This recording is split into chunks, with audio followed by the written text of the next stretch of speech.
thank you for the invitation and the chance to both see Reykjavik, which I haven't visited before, and to share with you some observations on the media bias against the United States. My comments today will mostly be based on my observation of the Norwegian press, but I believe my arguments will be valid for most European countries. In 2005, I did a project where I studied everything connected to the United States published in the 5 main Norwegian newspapers for 1 month. And I published an instant analysis and critique, mostly the same day, on a web page, and I wrote a summary article afterwards.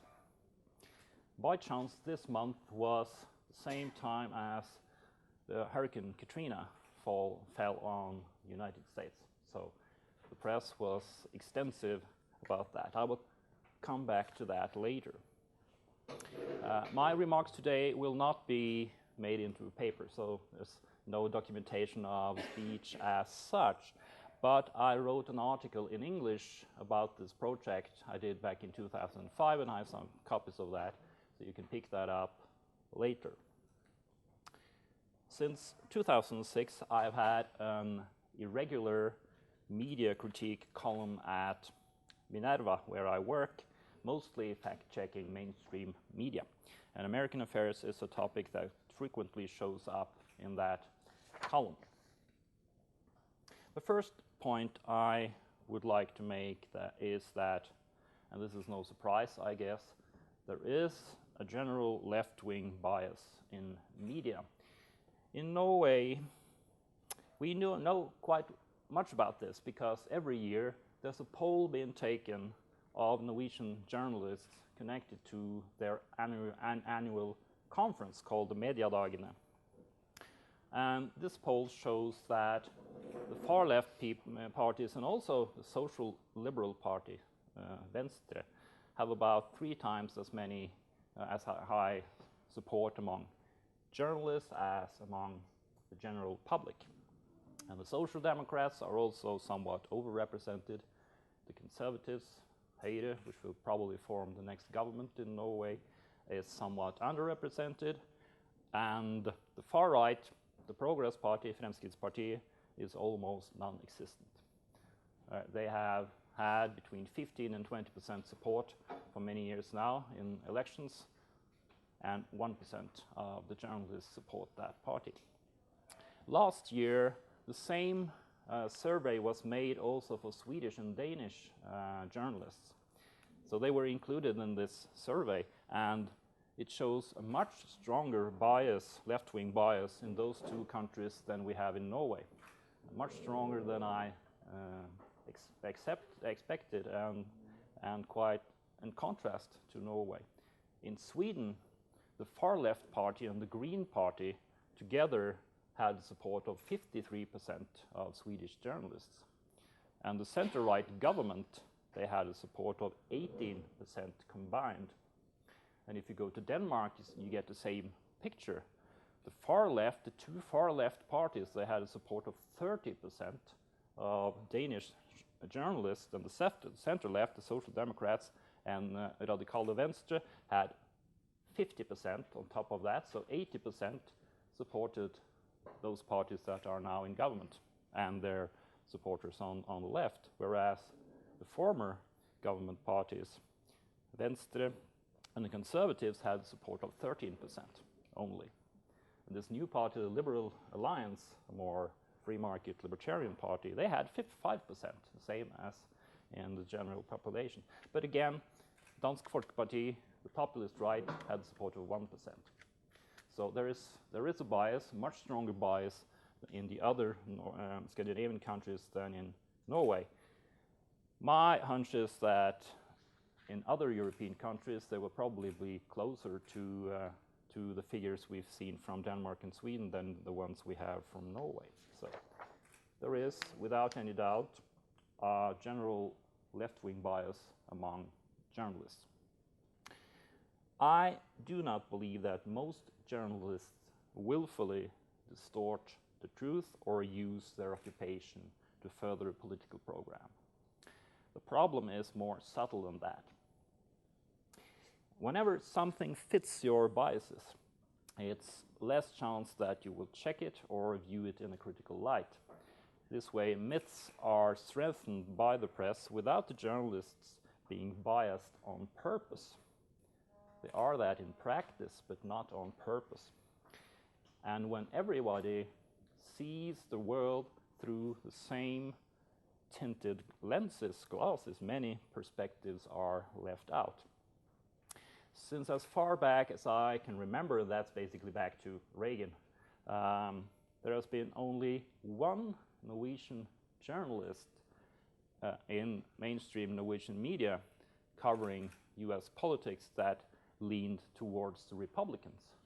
All the others, and there must be several dozens, perhaps hundreds, have been leaning towards the Democrats. I've asked this several people. I have had a mistake. I have suspected that they might be leaning towards Republicans, but they have all of them except this one deny that. So practically all coverage of the US in Norwegian mainstream media has been through a pro-Democrat lens. I will later come back to one thing is the bias against America, the other thing is the bias between Democrats and Republicans. I will come back to that later. But most journalists see themselves as completely neutral. One experienced journalist I met in a radio debate once, she said that when she goes from home and enters her office in the newspaper, she just leaves aside everything she believes and becomes completely objective. And she was completely sincere about that. And this is a common view. I've checked it out with other journalists. The common view among journalists that they are completely unbiased. But of course, they see the world through the values and the principles they have. They can try to be as neutral as possible, but as long as everybody sees the world through the same lenses, we have a problem. But it must also be said that the mainstream media, most of it, they are interested in a contrarian view. They want also to hear the different viewpoints. I have always believed that it's better to have a token right-winger in the media than no right-winger at all, so as used to be the case.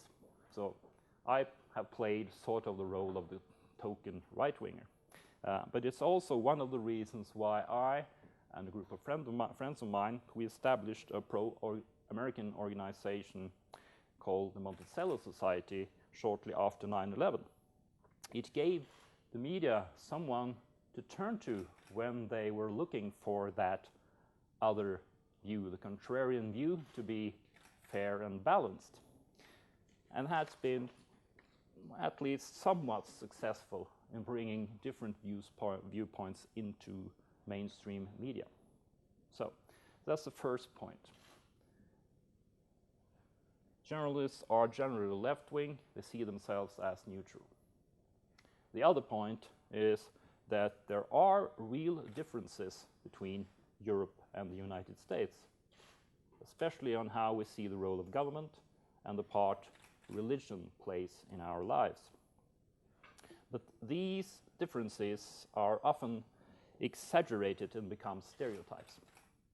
The first major difference I would talk about is that the US is a center-right nation. Europe is center-left. And by that I mean that we have a different understanding of the role of government. In Europe, right-wing parties accept a large welfare state and often advocate its extensions. Even such right-wing populist parties as those we have in Norway, Denmark, and Sweden, they are clearly to the left in many issues, also in European context, and to the far left in a European context. I have always problems explaining this to Americans when they talk about these parties, because they think they are right-wing parties and therefore skeptical towards the welfare state, which they are not. And in Europe, we in general, this is a majority opinion, we generally see government as a force for good, and politics as a way of improving society. But in the US, a majority is much more skeptical towards government. When people are asked, a clear majority would rather have a small government with less services than the opposite. This has been polled for a number of years, and the last poll of this kind showed that 56% preferred small government and 35% a bigger government. And this has increased in the United States, becoming more right-wing on this issue. And Americans are also more likely to think it's your responsibility to take care of yourself, your family, and your community than to see it as a government responsibility. So there are differences, but these are often exaggerated. For instance, public expenditure, not total expenditure, but public expenditure on healthcare as a proportion of GDP is as high in the US as the OECD average. The public pension system is quite similar to what we have in Europe. But the Norwegian public believes that US has almost no welfare state. And the press does little to inform them otherwise. Norwegian journalists, even reporters based in the USA, occasionally, well, quite often really, struggle to explain what Medicare, Medicaid, and Social Security is, and also to explain how important this is in American society, and how close USA in many respects are to these, at least these core parts of the welfare state in Europe. So let me turn to another important difference, the role of religion. Americans are more religious than Europeans. That's a fact, except for a few countries such as Poland, Ireland perhaps. But this difference is shrinking as a growing proportion, especially among the young, have no religious affiliation in the US. Lately, even atheism has become more acceptable. It's still not in the US. I went to the first large atheist rally in Washington, D.C. this Easter. They were able to, after 2 years of planning, they were able to assemble 20,000 on the mall in Washington. The same evening, I went to a mega church in Houston, Texas. They assembled 15,000 twice a week on a regular basis. So atheism is not strong in America, but the tolerance to be a non-believer or to be a doubter has been increasing. But it's still different from Europe. And religion plays a part in making Americans, on average, more social conservative than Europeans, and evangelicals or born-again Christians are overwhelmingly Republican. So there is a factual basis when the press love to do stories like the one about Todd Akin, the Senate candidate from Missouri, who claimed that you cannot get pregnant from rape, which is was very popular among the press. They loved to write about this because it confirmed everything you think about American conservatives and Republicans. Although, of course, he is an extremist and not typical. There are often articles in Norwegian press about the threat to abortion rights. Been there for 20 years. The abortion law and key basic abortion law in the United States will not change, but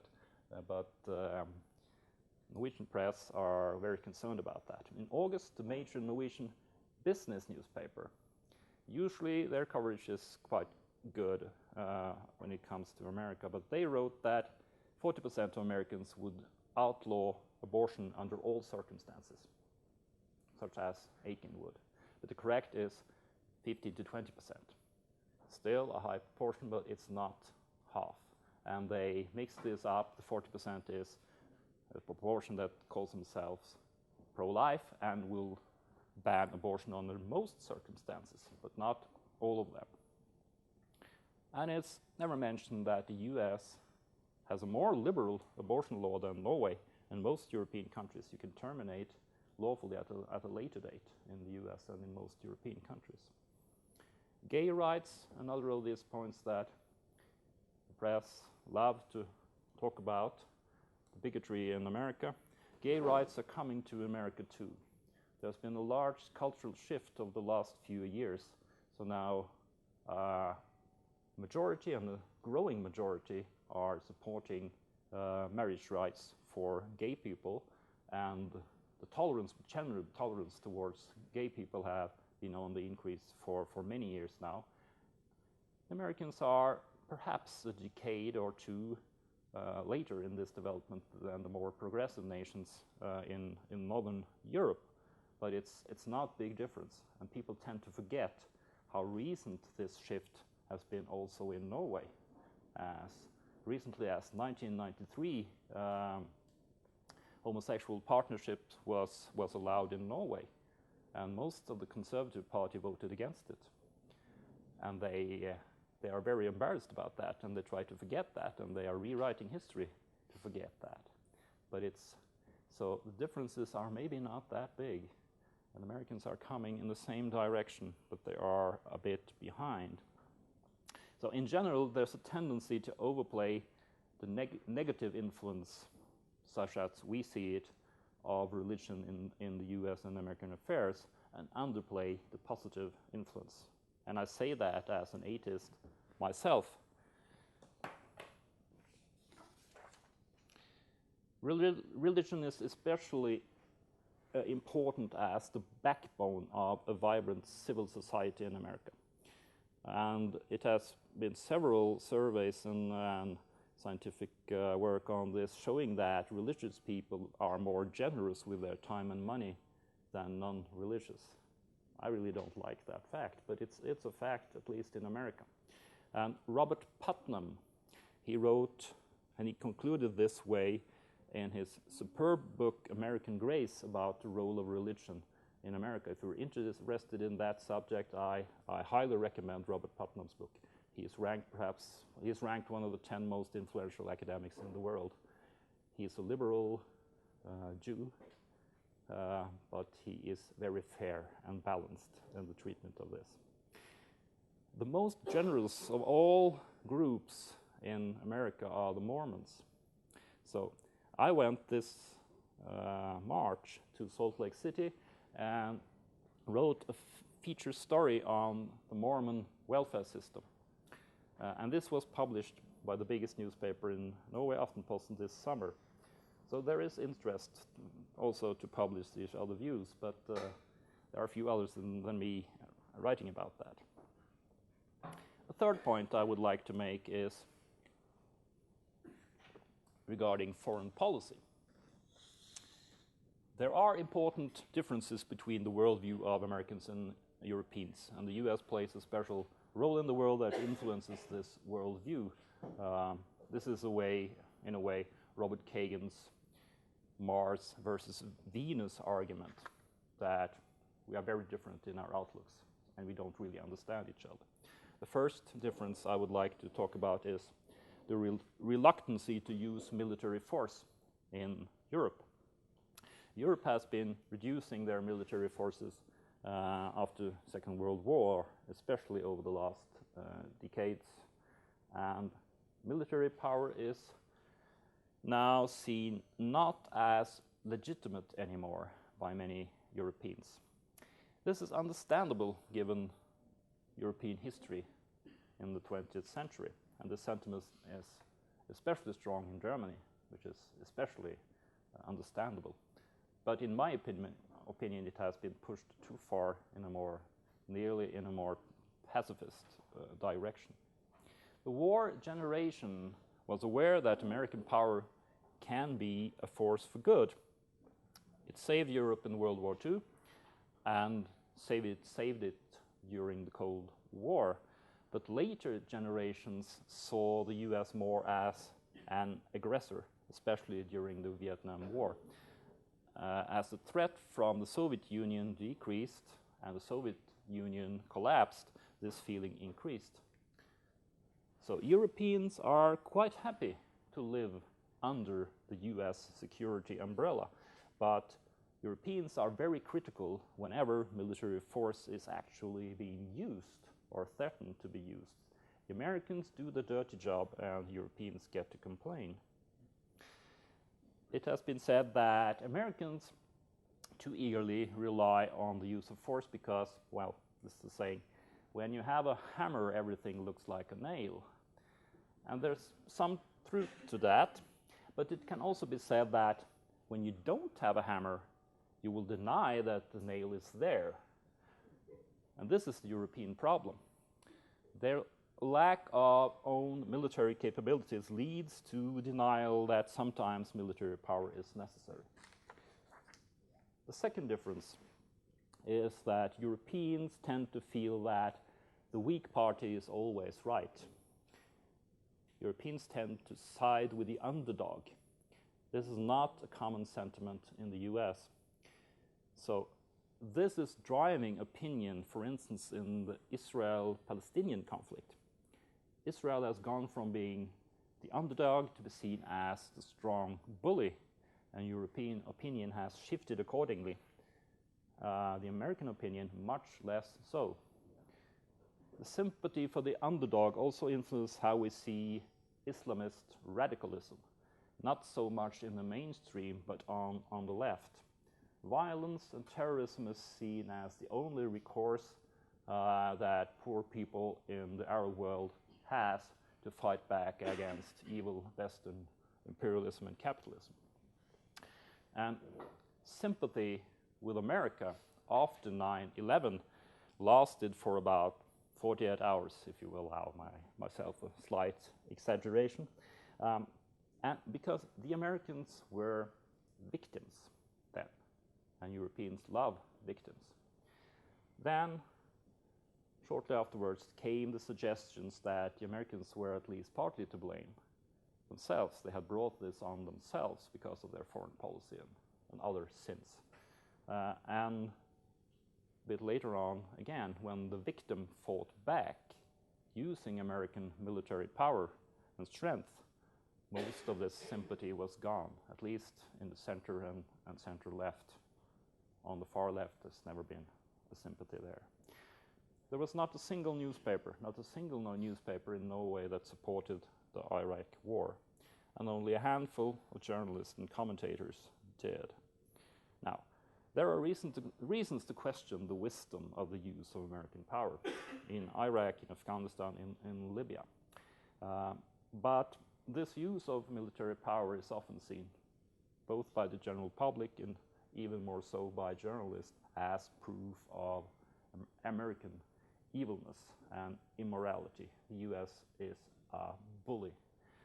Other arguments to use military power, that there might be worthy motives behind this use of power, humanitarian motives, or the wish to defend or spread democracy and freedom, is often brushed aside as only things that Americans say but don't really mean. Now, to my fourth point, the different treatment of Republicans and Democrats. Europeans believe that there are two Americas. It's the red state America, associated with military power, capitalism, religion, social conservatism, inequality, poverty, gun rights, and murder. And the other America, the America we love to associate with, is the America of cultural innovation, diversity, consumer products, good universities, economic and technical innovation. So Republicans represents everything Europeans hate about America, Democrats what we love or at least can tolerate. For the far left, even Democrats are sometimes vilified, but for the mainstream, Democrats are seen as the good guys fighting for America as we would like it to be, whereas Republicans still is the great Satan. The media shares this sentiment and strengthens it. The media, obviously, every election want Democrats to win. Some of the journalists are better at covering this up than others. Others are very transparent on that. The main problem with this bias, and why I and the Monticello Society tries to fight it, is that Norwegians following Norwegian media, they have a hard time understanding why reasonable people can vote for a Republican. And if Republican wins or looks like winning, it is seen as a proof of how evil and or stupid the Americans are. So Obama is the American politician, at least since Roosevelt, in my view, who is closest to the European, more social democratic view of government's role. Therefore, he is popular in Europe, even though the shine has come off a bit lately. The Nobel Peace Prize was awarded for his speeches and his aspirations. But deeper down, it was awarded because he seemed to be one of us in the eyes of the Norwegian Nobel Committee. The left is now disappointed because in foreign policy, he is not one of them. He is the custodian of American military power, and he sometimes uses it, although not perhaps as much as Republicans would be likely to do. Still, the Pew Global Attitudes Project shows that his popularity is holding up better in Europe than in the rest of the world. I will now recount some examples of how this pro-Democrat bias has played out in Norwegian media.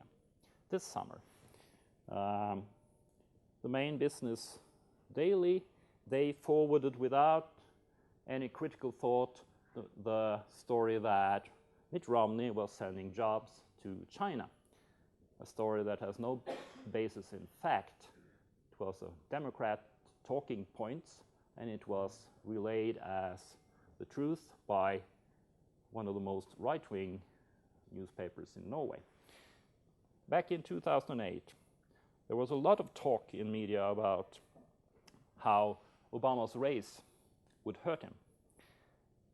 And if the Americans in the end did not elect him, it would be a proof of how racist the country still was. But in my opinion, you don't find any basis in the opinion polls for that. I believe he probably gained as much as he lost because of his race, especially among young and well-educated voters, because large parts of America are now post-racist, and many voters welcome the opportunity to prove that. The third example. For many years, there has been extensive reporting on Bush giving tax cuts to the rich, and this is still going on. But very seldom any comment or information that he gave tax cuts, quite large tax cuts to everybody.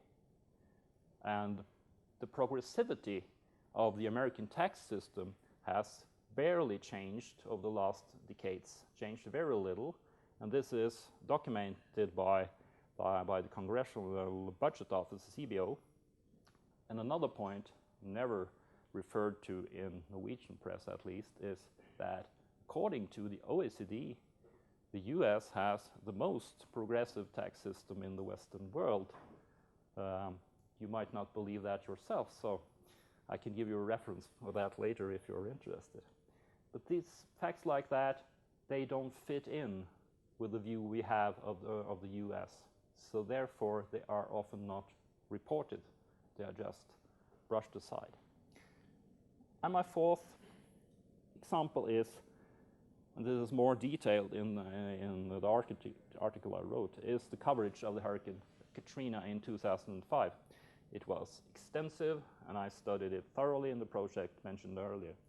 But almost everything, at least in 3 or 4 of the 5 newspapers I studied, could be classified under the headline, "It was all the fault of George Bush." Now, mistakes were clearly made by the Bush administration. But if you look more carefully, a much more nuanced picture emerged. But all these nuances, everything that could work against this overwhelming headline, it was George Bush's fault, it was scrubbed from media. They just didn't write about it.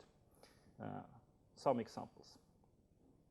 George Bush spent more on flood defenses protecting New Orleans than Clinton did. That's a fact, a never reported fact. But Bush in general was presented over many years as this right-winger cutting almost all government expenditure except for military. But it's not true. George Bush was a big government conservative. He increased government expenditure on almost all programs. So he was not this big budget cutter that the media loved to portray him as. Not in flood protection, not in other parts of government. Maybe the Democrats would have spent even more. That might be the case, but he was not cutting. And much of what was wrong during the rescue efforts in Louisiana was the responsibility of the Democratic governor of Louisiana and the black Democratic mayor of New Orleans. And that was also scrubbed from Norwegian media because it didn't fit with the big story they tried to portray. So, instead of that, there was a lot of speculations about racism. It didn't work because white people didn't care about black people. And in that picture, you had to remove the black mayor of New Orleans. You couldn't accuse him of not caring about black people. So it just didn't mention him and all the things he did that made the things worse during the rescue operations.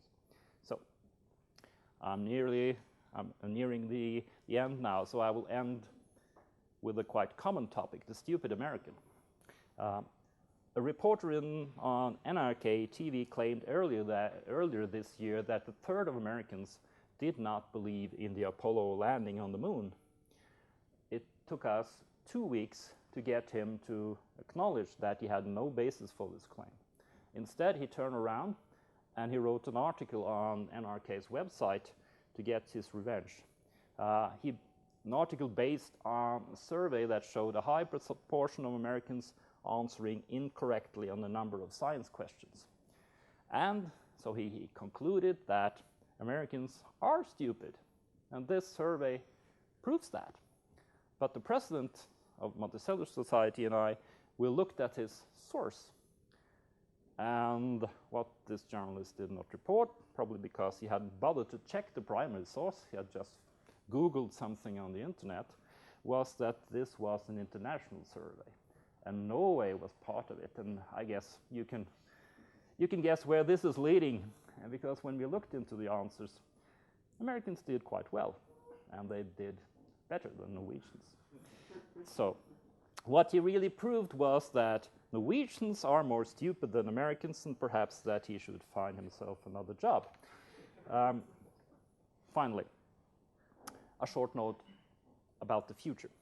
I have perhaps painted a rather bleak picture now, but let me end on a higher note. My observation from Norway is that anti-Americanism and anti-Republican bias in the press mostly is a question of which generation you belong to.